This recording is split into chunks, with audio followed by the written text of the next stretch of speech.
Hai, assalamualaikum warahmatullahi wabarakatuh. Selamat pagi, selamat sore, selamat siang, selamat malam.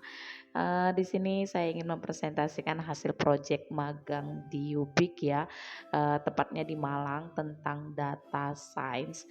Di sini sebelum saya ingin mempresentasikan, bolehlah saya berkenalan dulu untuk pemula. Adapun perkenalan tersebut saya mulai dengan pantun terlebih dahulu. Kura-kura berjalan pelan hampir saja ingin kutarik. Marilah kita berkenalan menambah teman sangatlah baik. Perkenalkan, nama saya Dian Rizka Eskom. Saya dari sekolah SMK Awal Karya Pembangunan AKP Galang. Tepatnya saya di situ menjadi guru RPL Kabupaten Deli Serdang, Provinsi Sumatera Utara. Nah, teman-teman semua, saya membuka sedikit ini tentang Ubik ya. Ubik itu tempat magang yang sangat luar biasa, yang mana dalam kegiatan magang ini dan rangkaian upskilling dan reskilling di PT Ubik Universal Big Data. Adapun selama magang kurang lebih 1 minggu, banyak sekali pengalaman dan pelajaran yang didapat dalam magang ini, terutama kepada instruktur yang sangat luar biasa dan pembimbing yang sangat keren. Pokoknya banyak sekali ilmu-ilmu yang saya dapat dari Ubik, tepatnya di magang. Ya, di situ tuh kami diberikan 4 proyek, yang mana proyek pertama yaitu sistem rekomendasi produk e-commerce, yang kedua sistem klasifikasi berita hoaks dan tidak hoaks, yang ketiga sistem sentimen analis pemilu, yang keempat sistem treacher study. Baik, buat teman-teman semua, selanjutnya saya akan mempresentasikan dari hasil pelajaran saya yang pertama. Oke.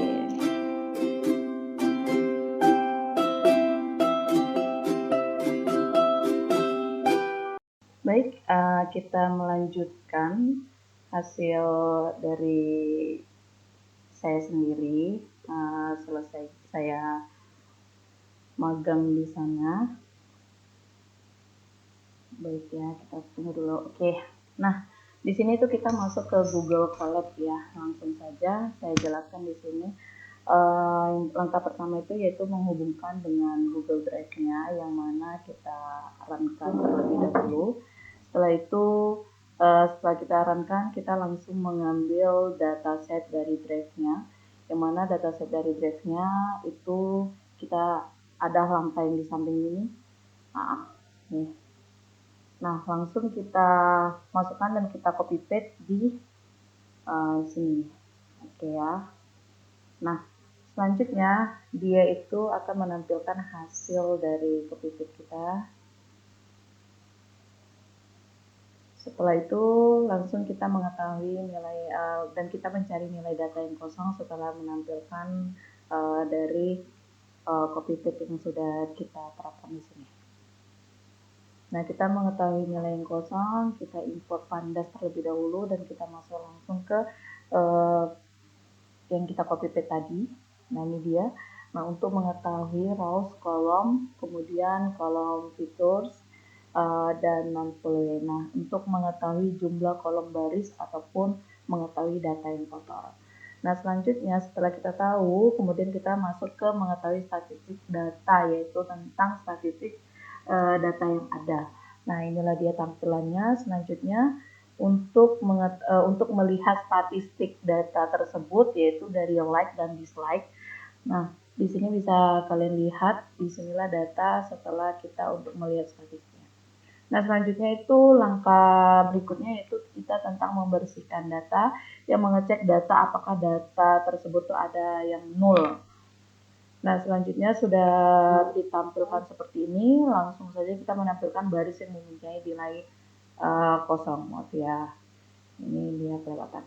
Oke, di sini kita menampilkan baris yang mempunyai nilai kosong, yaitu menampilkan data kolom selain kolom yang sudah dihapus. Nah, ini dia berikut tampilannya. Selanjutnya, langkah selanjutnya yaitu kita melihat ataupun dengan jumlah baris setelah dihapus. Nah, jumlah baris yang setelah dihapus itu tadi sekarang itu menjadi 96.392. Nah, selanjutnya kita langsung mempivot table biar jadi matrix, transform ataupun modeling. Oke ya. Nah, di sini inisial vectorizer dan ekstraksi fitur dari deskripsi video. Nah, ini dia. Selanjutnya kita data video untuk melihat tabelnya. Nah, kemudian setelah itu kita lanjut ke mendapatkan rekomendasi video. Yang mana form ke eskalannya ini seperti ini tampilannya. Nah, selanjutnya kita masuk ke video matrix, yang mana video matrix tersebut untuk mencari title ya atau menghapus title. Nah, kemudian untuk mencari rekomendasi dari video matrix tersebut. Nah, disinilah dia hasilnya, dan sekarang untuk rekomendasinya itu tentang titel dan deskripsi. Mungkin di tugas yang pertama ini sampai di sini dulu, proyek pertama sampai di sini dulu. Nanti kita akan melanjutkan di proyek yang kedua. Terima kasih.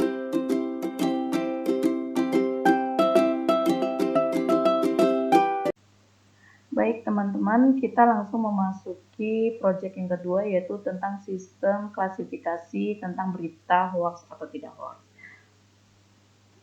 Baik, di sini langsung saja kita menghubungkan dengan Google Drive seperti biasa, dan kemudian kita langsung mengambil data dari Google Drive dan menampilkan di mata atas. Oke, setelah kita panggil,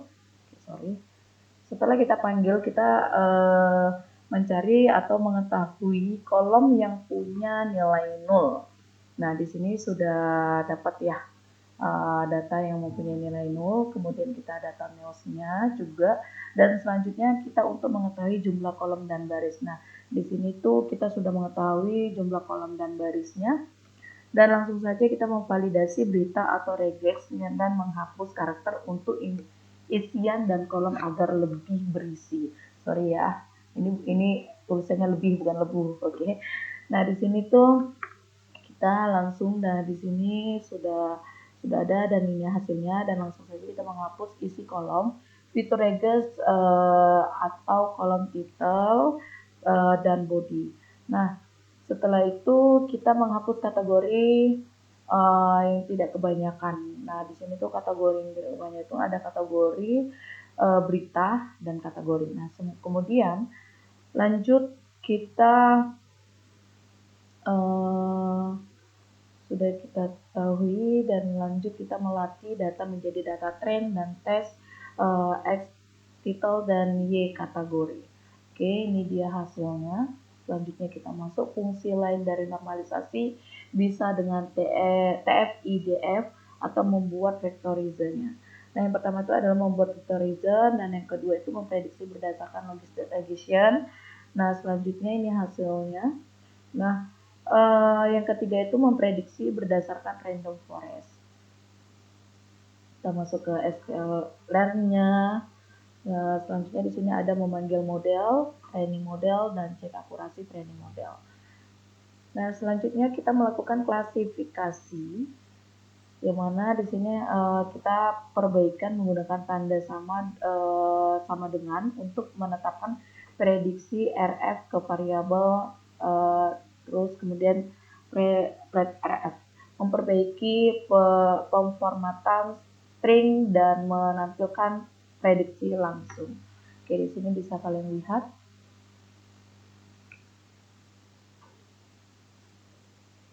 Oke, baik teman-teman, sorry ya agak, soalnya mouse-nya susah dijalankan. Nah, di sini dia hasilnya, hasil dari sistem klasifikasi berita hoax atau tidak hoax. Oke, mungkin di situ aja untuk proyek kedua, dan akan saya lanjutkan untuk proyek ketiga, yaitu tentang sistem sistem sentimen analis pemilu.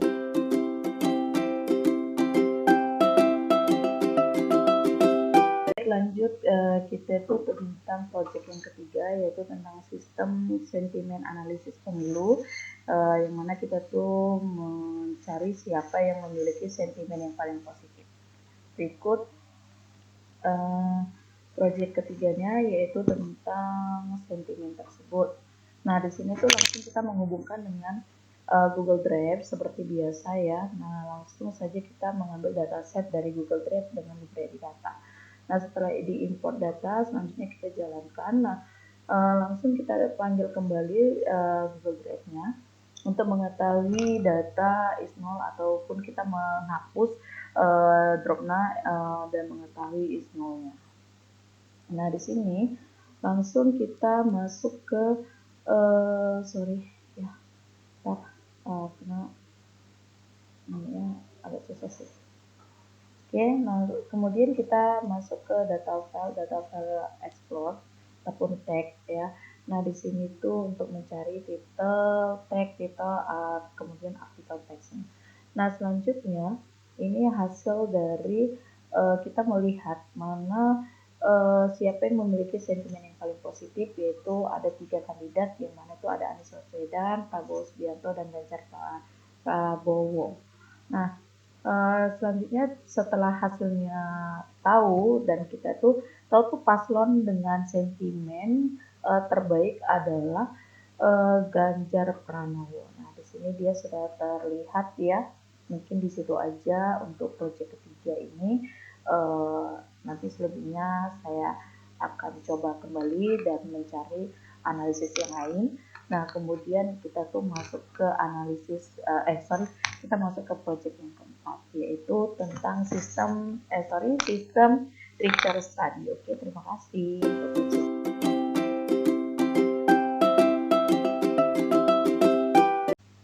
Baik, kita masuk ke project yang keempat ya, yang mana di sini adalah tentang sistem Richter Study, yang mana itu kita harus digunakan untuk mengetahui adakah kenaikan selama 3 tahun terakhir untuk siswa yang bekerja, kuliah, ataupun menganggur.